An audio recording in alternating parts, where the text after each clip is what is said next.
नमस्कार दोस्तों, हर हर महादेव, ओम नमः शिवाय। दोस्तों, आज की इस वीडियो में हम करवा चौथ की पावन कहानी लेकर आए हैं, तो चलिए शुरू करते हैं। दोस्तों, एक समय की बात है। एक साहूकार के 7 बेटे और एक बेटी थी। कार्तिक मास में कृष्ण पक्ष की चतुर्थी तिथि को साहूकार की सभी बहुएं, बेटी और पत्नी ने करवा चौथ का व्रत रखा। जब साहूकार के बेटे खाना खाने बैठे तो अपनी बहन से खाना खाने को कहने लगे। तभी बहन बोली, भाई अभी चांद नहीं निकला, मैं चांद की प्रतीक्षा करूंगी और चांद को अर्घ देकर ही भोजन करूंगी। साहूकार के बेटे अपने बहन से बहुत प्रेम करते थे। वो अपनी बहन को भूख से व्याकुल नहीं देख पाए।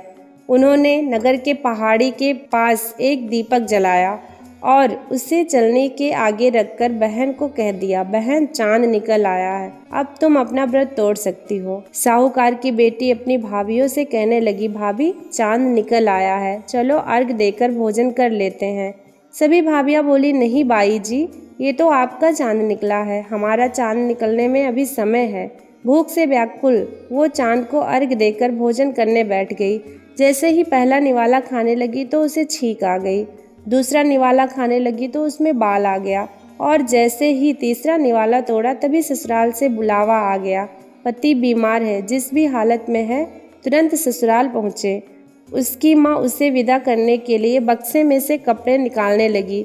जैसे ही कपड़े में से काले और सफ़ेद कपड़े निकलने लगे तब माँ घबरा गई और बेटी से बोली, बेटा रास्ते में जो भी छोटा बड़ा मिले उसका पैर छूती जाना और जो कोई भी बूढ़ सुहागिन रहने का आशीर्वाद दे तो वहीं अपने पल्लू में गांठ बांध लेना। वो बोली, ठीक है माँ। ऐसा कहकर अपने ससुराल चल दी। चलते चलते जो कोई रास्ते में मिलता वो उन सब के पैर छूती गई। उन सभी ने उसे खुश रहो, सुखी रहो, पीहर का सुख देखो, इस तरह आशीर्वाद दिया। ऐसे ही चलते चलते अपने ससुराल पहुंच गई। आंगन में छोटी ननद खेल रही थी। जब उसके पैर छुआ तो उसने आशीर्वाद दिया, सदा सौभाग्यवती रहो, पुत्रवती हो। ये सुनते ही उसने अपने पल्ले पर गांठ बांध ली। गांठ बांधकर घर के अंदर गई और अंदर जाकर देखा कि उसके पति का शव रखा है और उसे ले जाने की तैयारी हो रही है। वो बहुत रोई। जैसे ही उसके पति को ले जाने लगे बोली, मैं इन्हें कहीं नहीं ले जाने दूंगी। जब कोई नहीं माना तो साथ जाने की जिद करने लगी। उसके जिद के आगे सब हार गए और सब कहे, ले चलो इसे साथ में, और वो साथ साथ शमशान भी चली गई। अंतिम संस्कार का समय हुआ। वो बोली, मैं इन्हें नहीं जलाने दूंगी। ये देखकर सब कहने लगे, पहले तो अपने पति को खा गई, अब मिट्टी भी खराब कर रही है। लेकिन वो नहीं मानी, अपने पति को लेकर बैठ गई और रोने लगी। ये देखकर सभी लोगों ने ये निर्णय लिया, इसे यहीं झोपड़ी डलवा दो, और उस झोपड़ी में वो अपने पति को लेकर रहने लगी। पति की साफ सफाई करती और उसके पास बैठती रहती। दिन में उसकी छोटी नंद खाना देने आती थी और वो हर चौथ का व्रत करती थी। चांद को अर्घ देती और चौथ माता की कहानी सुनती। जब चौथ माता प्रकट होती और कहती, कर वो ले भाइयों की प्यारी, कर वो ले घड़ी भुखारी, कर वो ले, तब वो चौथ माता से अपने पति का प्राण मांगती। लेकिन वो उसे कहती, हमसे बड़ी चौथ माता आएंगी तब उनसे अपने पति की प्राण मांगना। एक एक करके सभी चौथ आई और ये कहकर चली गई। अब अश्विन की चौथ माता बोली, तुझसे कार्तिक की बड़ी चौथ माता नाराज हैं, वही तेरा सुहाग तुझे लौटाएंगी। तू उनके पैर मत छोड़ना और सुहाग के 16 श्रृंगार का सामान तैयार कर लेना। जब कार्तिक की बड़ी करवा चौथ आई तो उसने अपनी छोटी ननद से 16 श्रृंगार का सामान मंगवाई। जब उसकी सास को पता चला तो वो बोली, पागल हो गई है, ये जो मांगती दे आओ। साहूकार की बेटी ने करवा चौथ का व्रत रखा, चांद को अर्घ दिया और ज्योति जलाई। जब चौथ माँ प्रकट हुई तो वो बोली, कर वो ले भाइयों की प्यारी, कर वो ले दिन में चांद उगाने वाली, कर वो ले घड़ी भुखारी, कर वो ले।